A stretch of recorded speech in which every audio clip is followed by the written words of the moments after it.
think it's everyone. Okay. Just to let everybody know, we record our meetings and we're online, so we're calling the meeting to order, and we begin with the flag salute. I pledge allegiance to the flag of the United States of America and to the republic for which it stands, one nation under God, indivisible, with liberty and justice for all. We welcome everybody to this special March 21st Marion County Commission meeting. We're very excited to have the Youth Marion County Leadership Group with us today. So thank you for taking your time to be with us. I'd like to start with each of you introducing yourselves.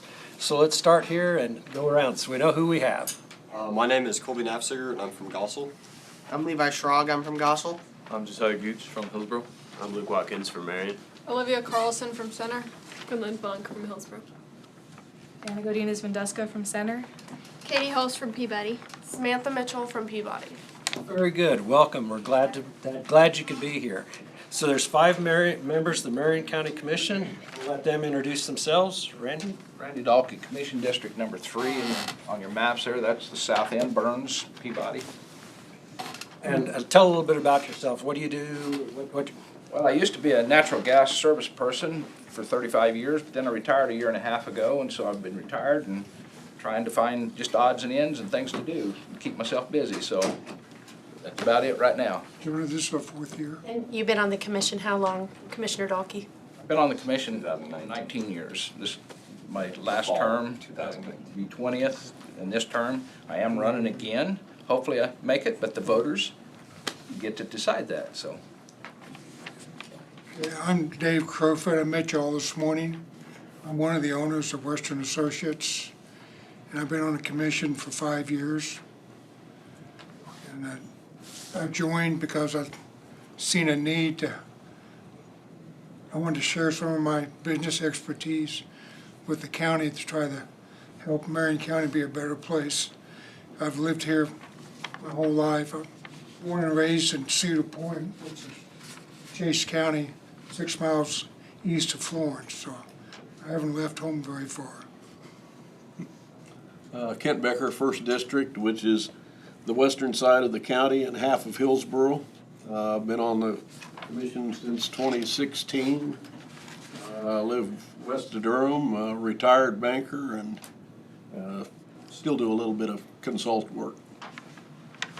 Johnny Gehring, District 5, so I'm on the west side, smallest district, half of Hillsborough. Got Gossel and half of Hillsborough, and then Mango Township and West Branch. I'm the owner of Algon Services. Also am the majority owner in Electech, oil distribution company.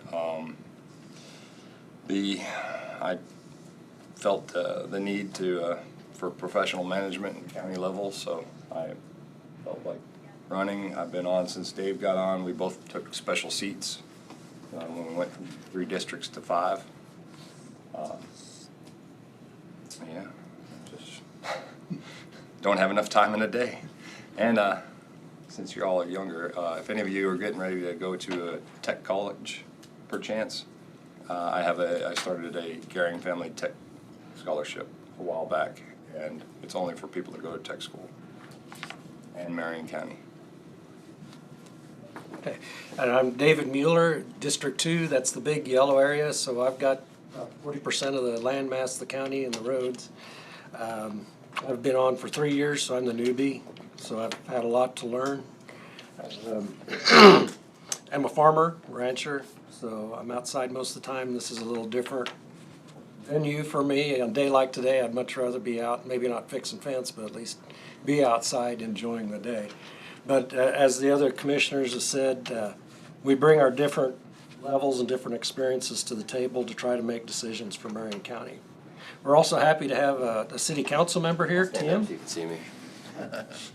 I'm Tim Boxa. I am not with the county. The county is outside of the towns. In each town, the larger towns, we have city councils. So I've been on the city council here in Marion for about 3 months.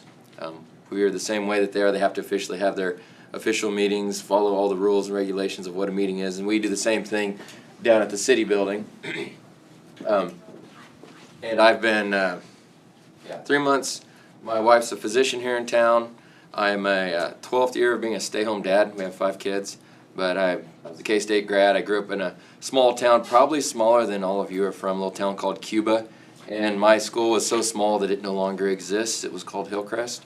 So I know what a small town is and what small town life is. But I've had a great experience kind of learning how city government works, local governments, municipalities, and it's been a great opportunity to step my foot into the waters and see where it goes. So. Thank you, Tim.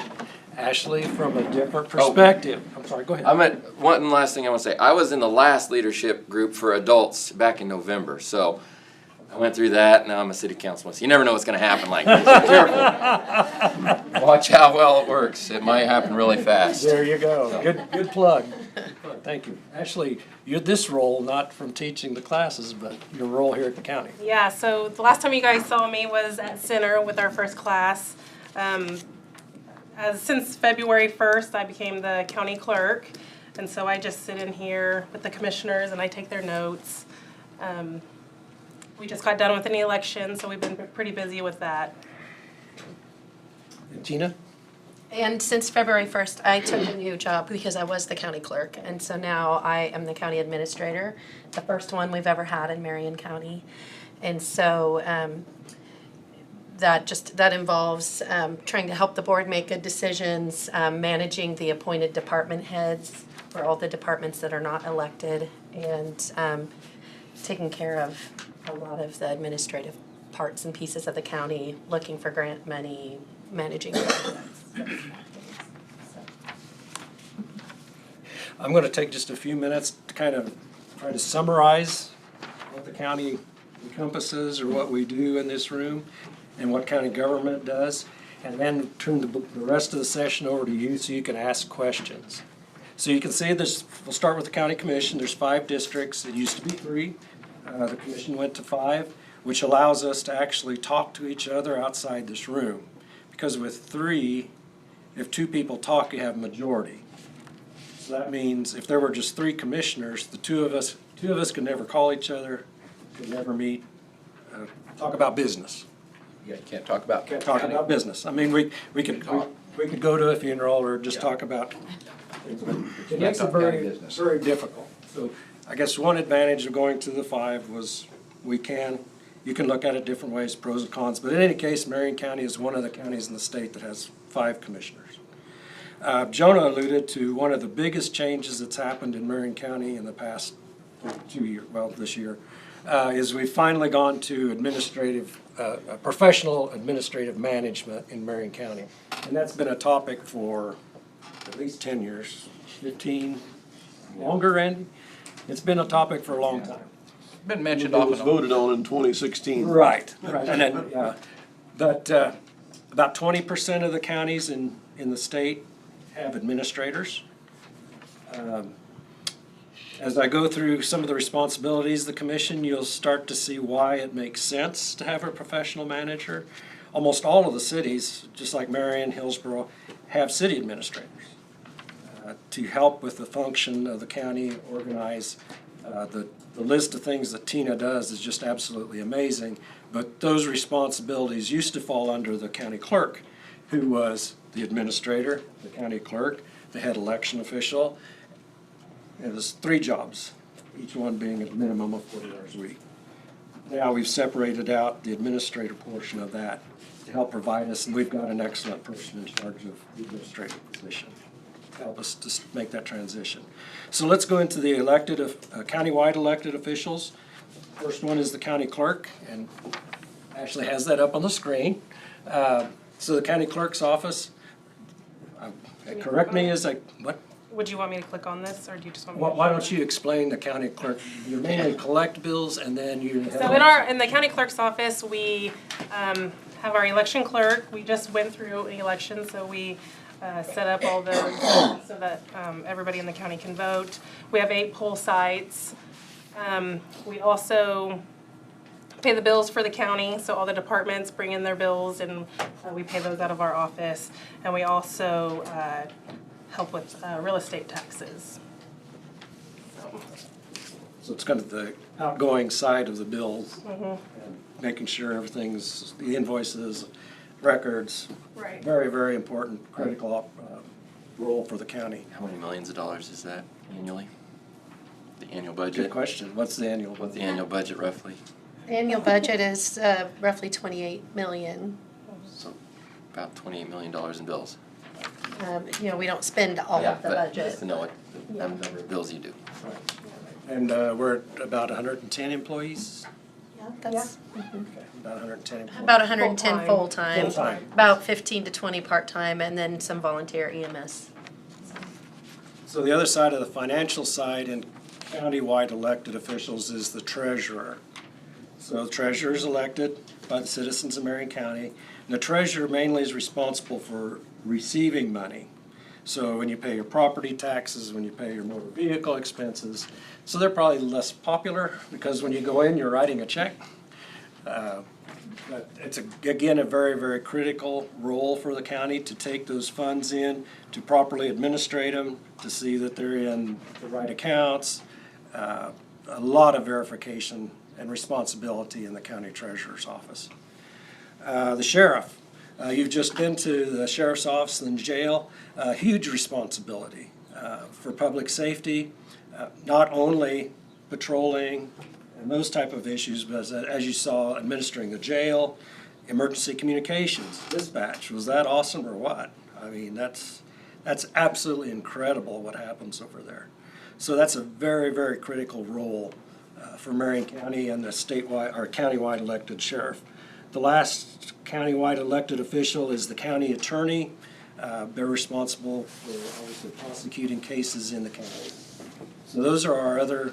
We have the Register of Deeds as Oh, well. I'm so Hey, sorry. you left I one. knew I was going to miss one. Because there's other ones up there besides Register of Deeds.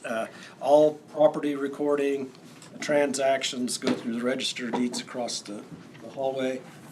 Again, a tremendous amount of responsibility that helps keep everything going for the county. History, Yes, there's been a lot of history. how far back? Well, it's the record keeping wall. I mean, it's the backbone pretty well. I mean, everything else has to make sure that that stays intact, so. Land transactions are critical. So let's move into the departments that then Marion, the county commissioners oversee. And this is, as the new guy, was what really blew me away, is how many different things we Different have. businesses. Yes, each one is a whole separate business. So the county appraiser, they really are directed mainly by the laws of the state and the guidance and regulations of the state. We do not have much flexibility when it comes to appraising property. It has to follow statewide regulations, but as I'm sure you've heard your parents when they get their appraisal statements, they're not always very popular, but they have to do what's mandated by the state in market values and appraising the value of property. The county administrator we talked about, Department on Aging. We obviously have an aging population, and we have services and groups, and we help facilitate that. District Court, hopefully you'll have time to go up and see the courtroom, but the court system runs the county's responsibility to provide a space and security. So our role is support on the court, but I do hope you get to see the courthouse, or the courtroom, it's really neat. Economic development actually is not active at this point, so we'll move on to emergency communications, which is with dispatch. Emergency management, we have an excellent emergency management director preparing for disasters and trying to do everything in her ability to educate and prevent disasters.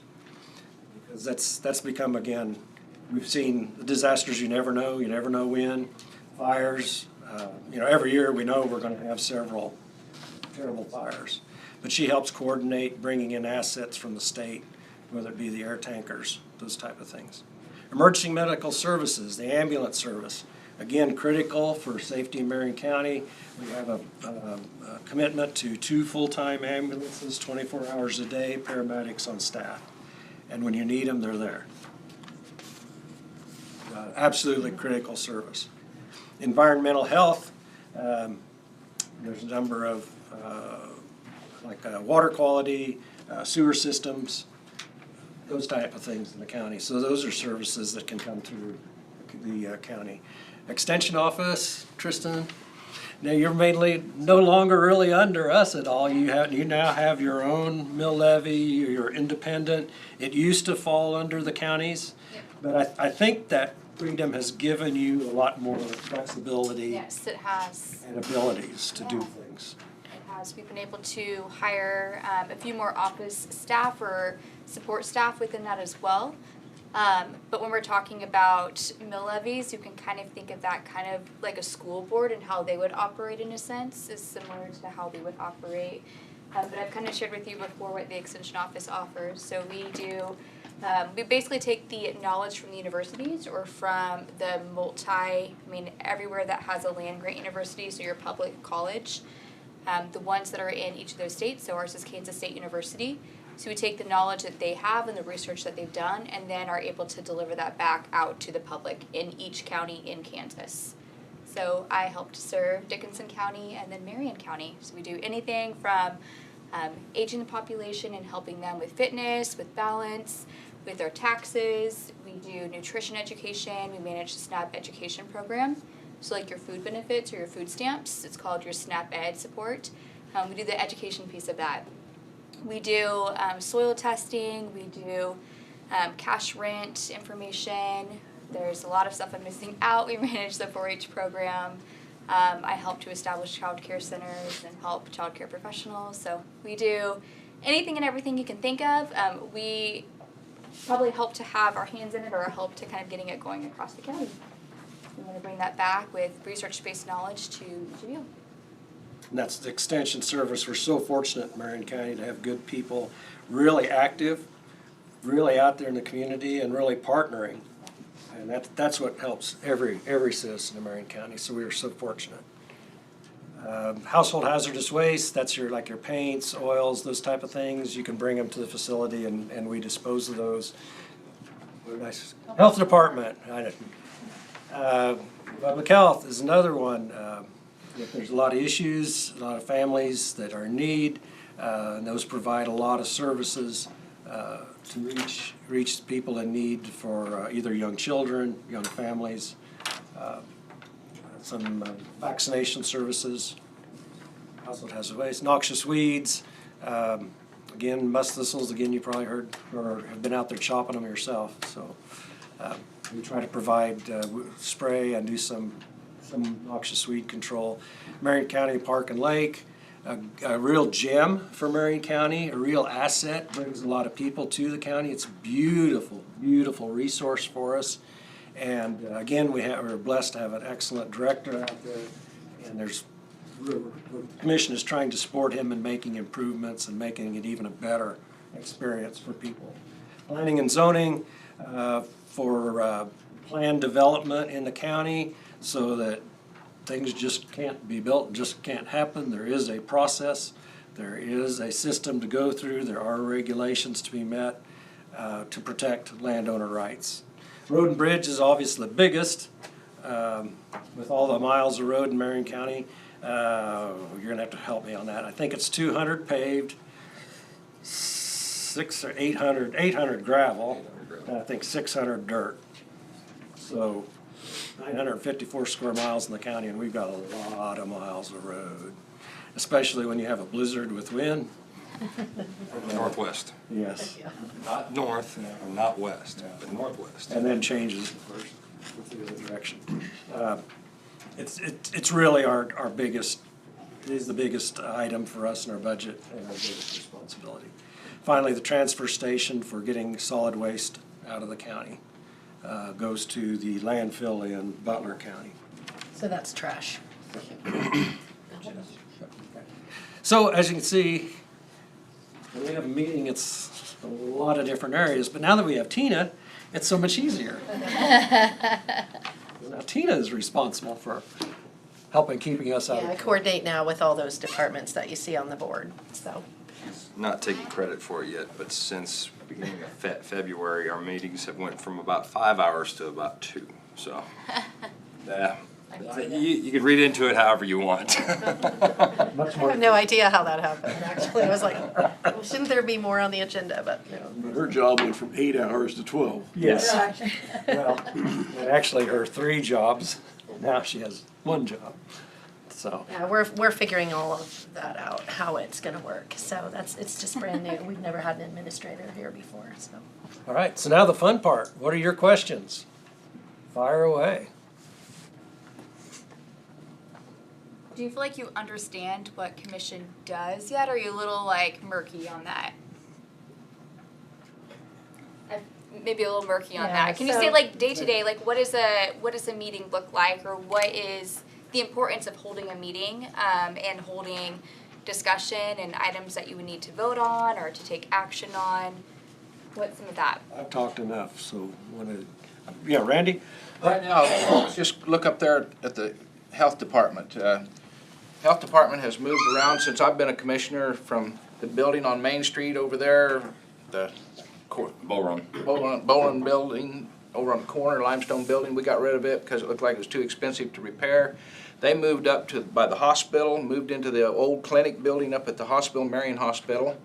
And they was renting up there, and then we've decided, it's been a long process for us to decide where to put a new health department, what kind of a building we would build for them.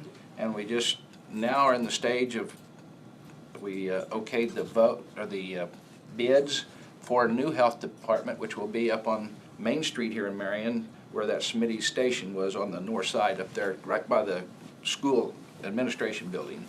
So that's just one example of something that the commission does. Just one small item, that was for that department. We have to make sure that every one of those departments are housed well. So, but we went through a lot of process. We've had some split votes where things have come up. If there may be 3 of us one way and 2 the other way, or it may be 5-0, 4-1. So things like that is every department used to bring us in. Now it's going to take it to Tina, and Tina's going to bring it to us mostly with the department heads come in, and we'll hassle it out in a meeting every Monday afternoon from 12:30 on. So it's that's just one small department. Somebody else brings something else up. That's one thing that's going on right now. The biggest thing that we do is we approve the budget for the county. So it's how much tax dollars do get spent. And we actually have somebody that can really do a budget, and so she does a very good job for us. We nitpick a little bit this way, that way, and make sure that things are funded and not overfunded, you know, and try to make sure that we just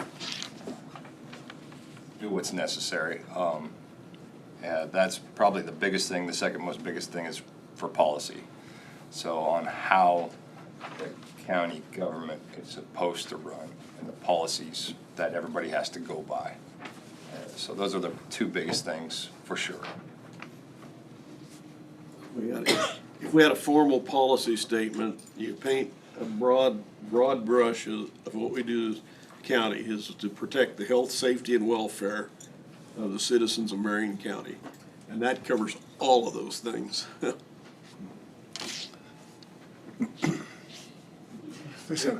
I guess the only other, coming back to public safety, divide out, obviously the sheriff, jail, EMS, but fire is actually funded locally, so it's the local cities, townships, and districts. They fund and operate the fire districts.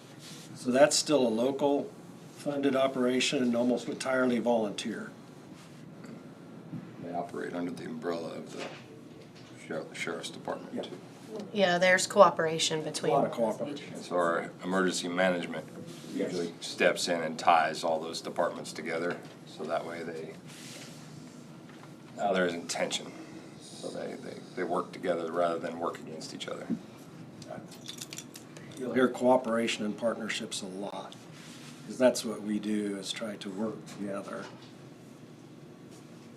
Could one of you talk a little bit about your commissioner duties outside of the Monday meetings? How it impacts your day-to-day during the week, or the calls you get, or the things you have to do? Lots and lots of calls, but I'm going to say the most recent was during the snowstorm. And I don't think it was, required or necessary for a commissioner, but I was out getting graders pulled out. So people could get graded so that they could get out. It's a little bit of it's going the extra mile. I mean, when a rock road got a bunch of debris put down on it, I was out there trying to just make sure that there was some accountability. There's not that anybody did anything wrong. It needs to be corrected. So I think the commission, we actually, even though we serve a once-a-week meeting here, we take a lot of calls from constituents about their concerns and that sort of thing. Each one of us serves on at least one or two outside committees, and most of those committees are outside the county, whether it's juvenile intake, economic development, mental health.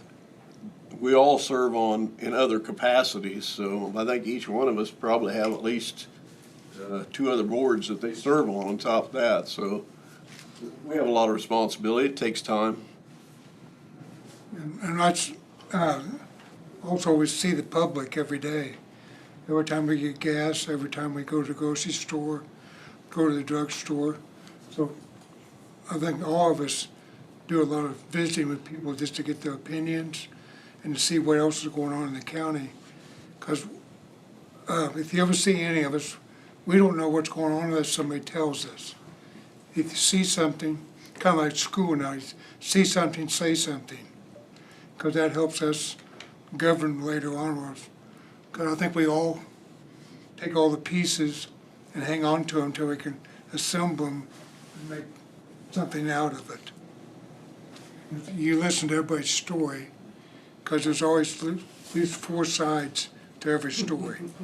I have a question for all of you. What's a voter? Anybody? Tell me what a voter is. A citizen that has their opinions for how stuff should be run, and they vote for who they want to be kind of in charge of that. Very good, because that's if you learn one thing here today, if you're a voter, you want to talk to us. Don't be scared to talk to any of us, because we want to hear from you, the voters, because that's who elects us to sit in these chairs. And in your district, or whoever district we're in, that's what we want to do, is hear if you got a problem. We give you some advice to go through our system, through whatever department up there. We usually give you some advice to go through that department. But if you don't get something done that you think should be done or handled another way, there's always a commissioner to call for, and that's where some of the phone calls that we get is somebody's been upset roads, whatever it may be. I feel like they're at a dead end.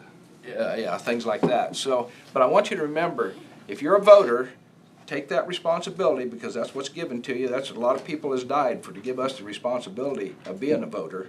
And then take it, if you want to know something that any one of us five or your local city councils do, don't be scared to call them and ask them, why did they vote for this? What's going on in that area, wherever you live, whether it be one of our cities in our communities. So I just want you to think about being a voter. I didn't think about it for a lot of years. I was on the railroad running all over the country. It was my job back when I got out of high school. And so I sort of passed up voting at that time, except for the president and the big stuff. But I soon learned, when I settled down and had a family and started to raise a family in a town in Marion County, hey, I better be a voter and see what goes on. So just remember that for today. Just be a voter and take the responsibility of voting. So. Going to shift gears a little bit, since Tim was so good to join us together. We've been focusing on the county and leaving you in the dark. We want to give you a chance to speak from the city perspective of what goes on in the city and what responsibilities that you have. It's really similar in its structure. It's just we're dealing with other issues. We're more local. We do a lot more with, property taxes on homes and stuff is a big factor that many people are affected by. It's a big effect in their lives. But just that, do you guys have a good grasp of just what a government is set up like with elected officials versus employees? Because, the city has employees. The guy that, drives the truck, that fixes the roads, that works at the courthouse, or not the courthouse, at the city hall, that you pay your bills to and things like that. And then there's the elected officials, which are us. We're not employees of the city. We are the connection of the community to how the government's run, to what gets done. So it's not just someone pays us to go out and work on the road. It's we're the ones picked to help make the decisions of who we hire to go, what they do, where your money's spent, how it's spent. So it's just that sometimes you don't get that big picture of like, oh, that's what those elected people are versus the employed people who carry out the actions that we hope are reflecting what the community wants and what the community's desires are in a mixed community where there's disagreement.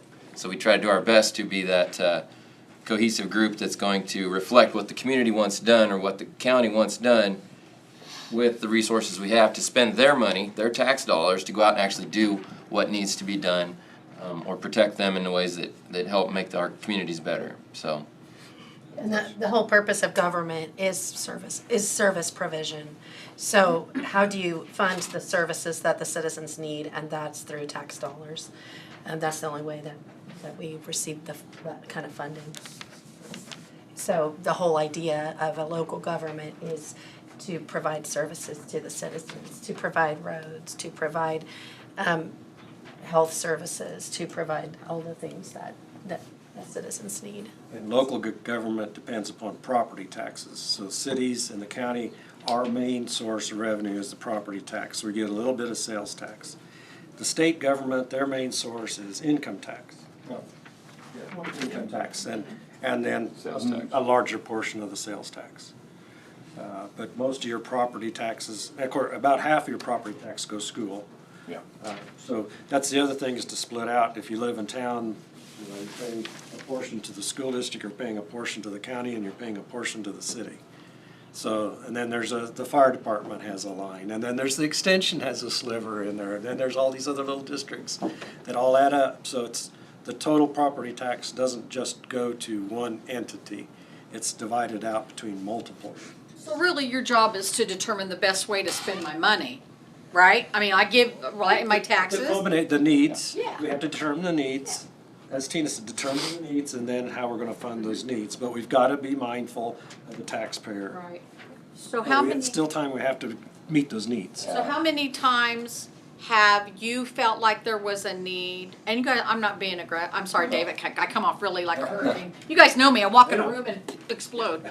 So how many times do you feel like you're getting one feeling from your constituents, but because you see numbers in these meetings, feel like you have to represent them differently and say, no, they think they know what's going on, but maybe they don't know what's going on. And then how do you bridge that so that they understand you may have voted one way in order to protect them or do what was best, and they maybe don't realize that? Because I think there is a huge, and I think I voiced this last fall, there seems to be a huge disconnect between the public and what you guys are trying to do for them.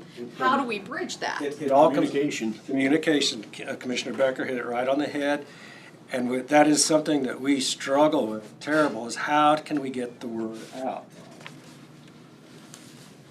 Well, and there's also the challenge, like, you'll be at a meeting and someone's going to stand up and gripe to you. You're paying too much taxes. Why are you raising the taxes? Why are we paying more taxes? And then 10 minutes later, it's like, I need you to get out there and fix my road. It is absolutely horrible. I'm paying all, what is going on here? It's like, well, which way do you want us to go here? And a lot of times you gotta really think about the greater good, right? So the reason why we have road easements is so you don't have to have a smile and a handshake with your neighbor that later on you have a fight with, and now you can't access your property, right?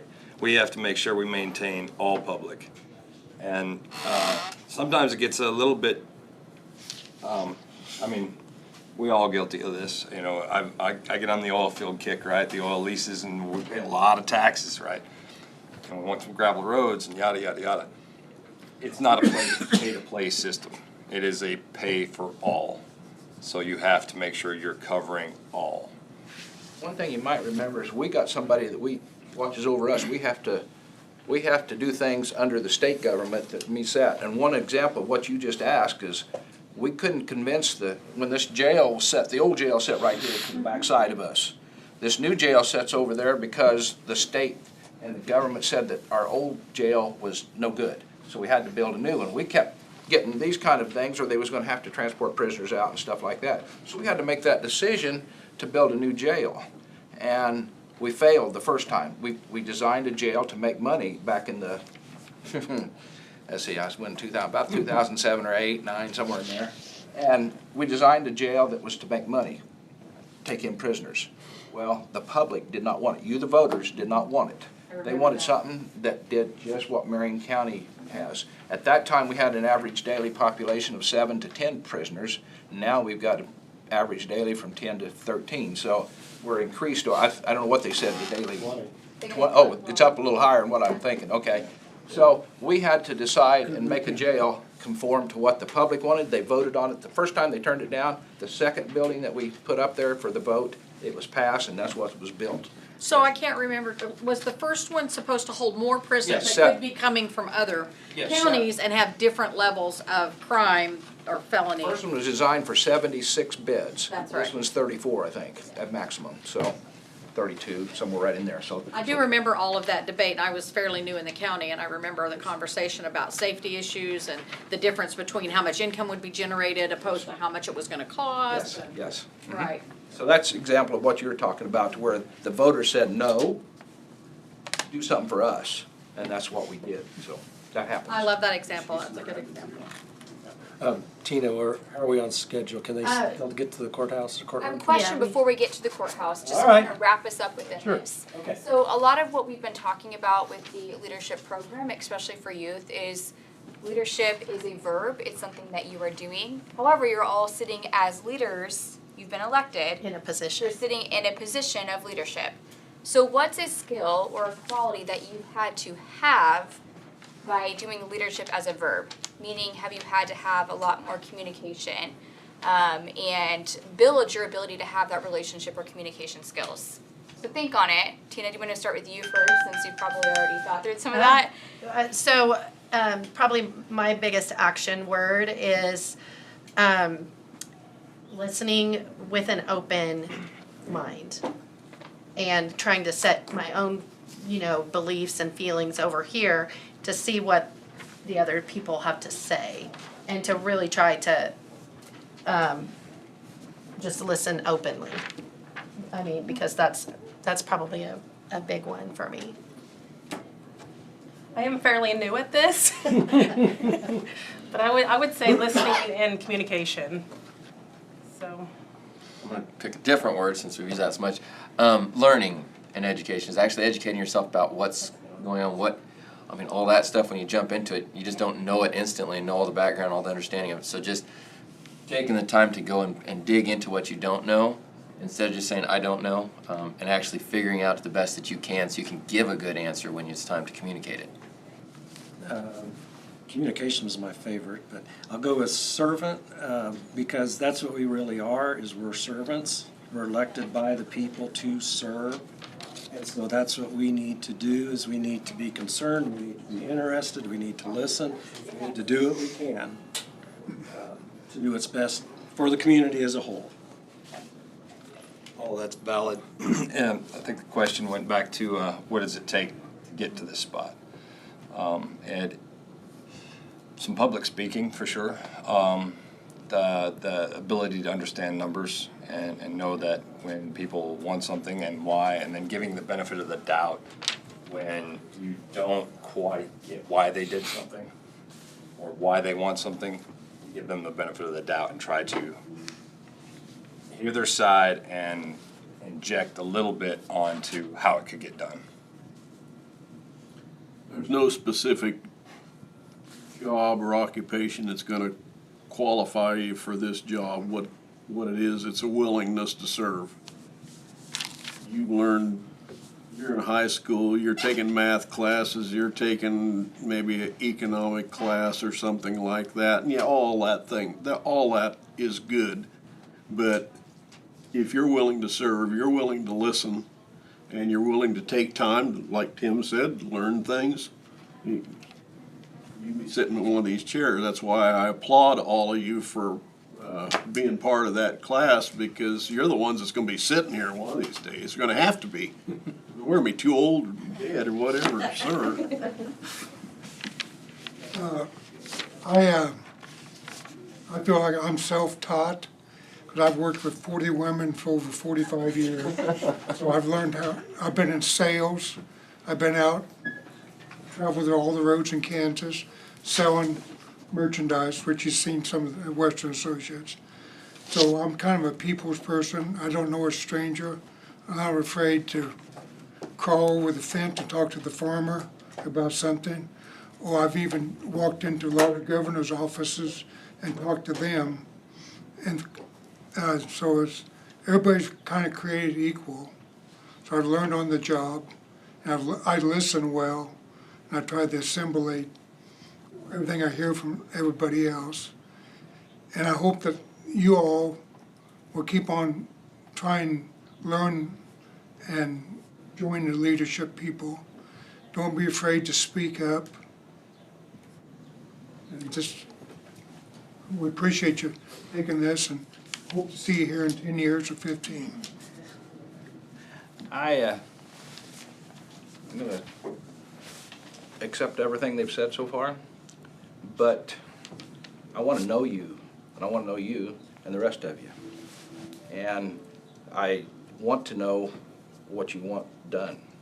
And so that's, to me, I think Dave said it, I don't know a stranger. Sometimes it may take us a little while to talk the same language, but I still want to know you and know people.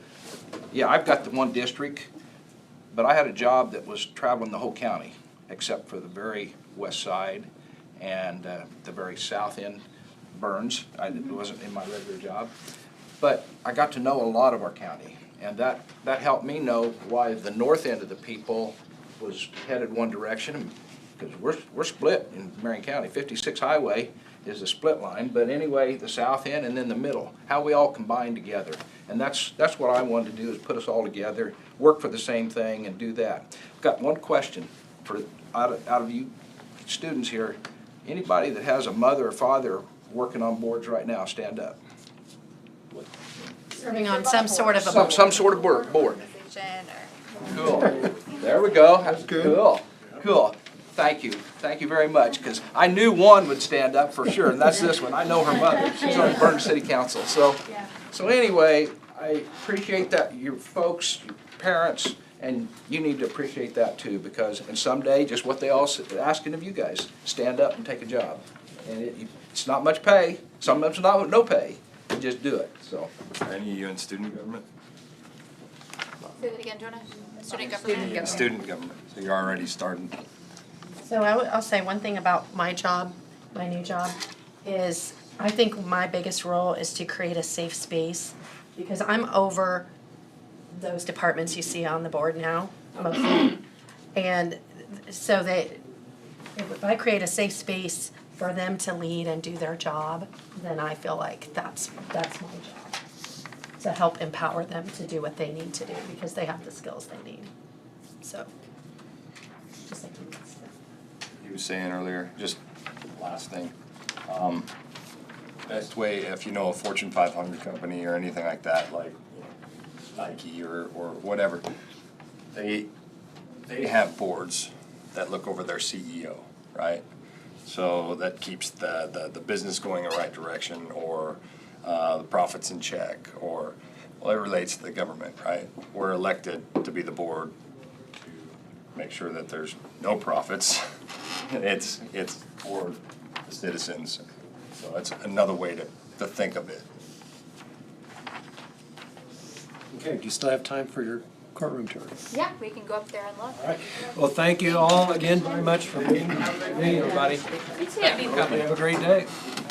And we actually do have the opportunity for 2 of our leadership youth, our students here, to apply and serve on the Marion County Leadership Program.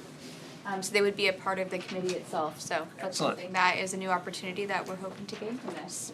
Thank you, Commissioner. Have a great Thank you day. too. Supervisors over there are 3. Just thank you guys for hanging in there. We appreciate seeing you again. Thank you.